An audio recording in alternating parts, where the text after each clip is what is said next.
Human civilizations exist in a state of anarchy, at least according to John Mearsheimer, meaning when two nations have a dispute, there's no higher authority for them to appeal to, no court, no magistrate, and often these disputes lead to war, and then it's who carries the biggest stick. Through the Stone Age, Bronze, Medieval, even now with all our sophistication, there's still lines have crossed people are willing to die for. Now what does all this have to do with board games? Well, perhaps more than you might think. Let's dive in. If you're new here, my name is Julian, and on this channel I document my journey in creating the ultimate strategy board game, Pincer: A Gentleman's War. In this game you'll expand your empire by building colonies, managing resources, and most importantly facing your opponents on the battlefield. Head over to my website, playpincer.com, and learn how you can become a playtester today. playpincer.com. It's fascinating to me that something in the human spirit regrettably loves conflict. We love war, at least the romanticized view we have of it. Now, I don't think this is a bad thing altogether. War may be a necessary evil at times of self-preservation. Imagine the harsh reality of neighboring factions threatening your way of life, home, or loved ones.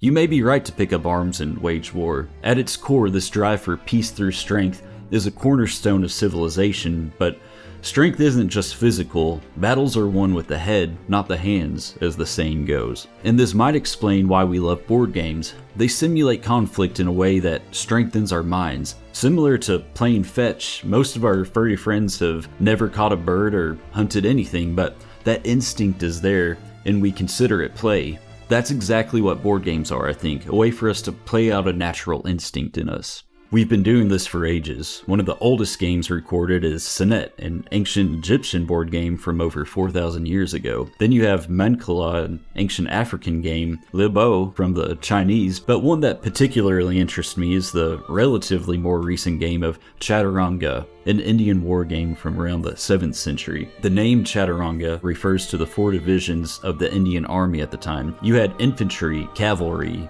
elephantry, which I find fascinating, and chariotry. These made up the pieces of the game, plus a minister and a king for each player. Over the centuries, this slowly evolved into the game of chess we all know today. It makes me wonder, is there a link between ancient board games and military prowess? I mean, if one civilization has developed the ability to think 2 or 3 moves ahead more efficiently, that seems like it could be a powerful advantage on the battlefield. Perhaps that's why strategy games have always captured our imaginations. They attempt to reflect the complexity of real-life conflict where countless variables determine victory. Take some of history's unusual tactics or surprises, the Trojan horse or Washington crossing the Delaware. These are iconic examples of strategy and adaptability that are nearly impossible to simulate in games. Yet designers are constantly developing new ways to represent these events, turning real-life scenarios into fun, mind-sharpening experiences. This is one of my favorite parts of board game design, crafting the rules and systems that give players a taste of real-life conflict in a way that's fresh and novel for each game. So this is how the combat system has evolved in my game over the past few years. For the first version of my game, I used Risk pieces on an old Catan board,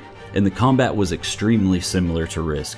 You could have any amount of units in a tile at a time, and you would roll dice for attacking, removing 1 to 2 pieces at a time, depending on the outcome. The goal was to build and take over these forts, and that's exactly what I called the game, Forts. Really clever, right? I had a great time playing this, but eventually wanted something a little more unique. That's when I started experimenting with setting limits on the amount of units allowed per tile. You could either have 3 infantry, 2 cavalry, or 1 cannon in a tile at a time. The infantry could attack 1 tile away, cavalry 2, and cannon 2 without moving. I also experimented with different odds for the dice rolls. Each player would have only 1 die when attacking or defending.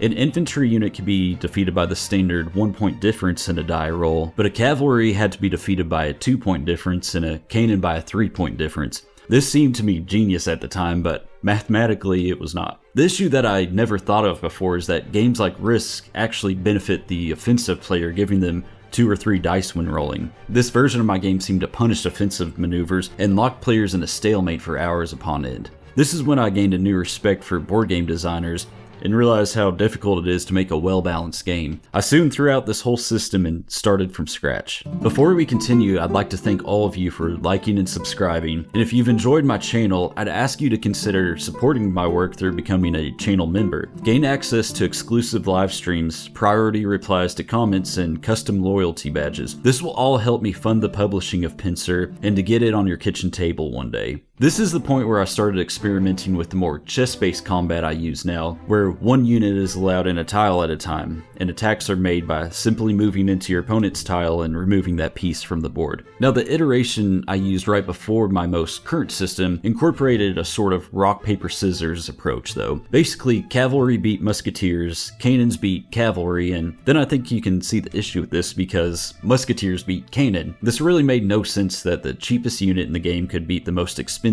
one and supposedly strongest one. I then thought perhaps you could have two musketeers in a tile to defeat a cannon, but logically that combination should also be able to defeat cavalry, so perhaps they could defend by having two cavalry units in a tile as well. But then they should also be able to defeat a cannon. So to counter this, we'll also allow cannons to have multiple units at a time, but now we're back to the same issue of musketeers being able to attack cannons. This is confusing, I know, but the point is, I think this road always leads to a sort of never-ending loop. When you strengthen your weakest unit, you have to strengthen the rest as well, and then you run into the same problem. At some point, rock has to beat scissors, and paper must beat rock. Maybe someone else can improve the system, but I decided I didn't like it for my game. All this led me to my current combat system I use now, where the only real difference in the units is their attack range, and any unit can attack another one. With the exception of naval units, only cannons or other naval units can attack them. But soon after settling on this combat system, I also incorporated the maneuver cards that I discuss frequently on my channel, and you can learn more about them in the video linked above. I have quite a few videos explaining the current combat system, so I won't go into more detail in this video,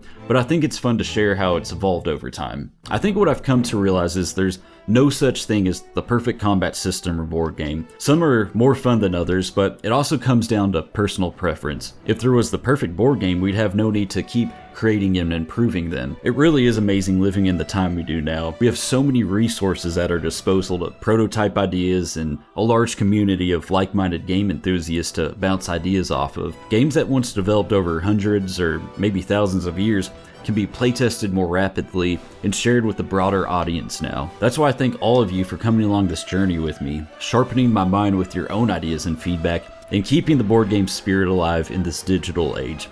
As always, until next time, farewell.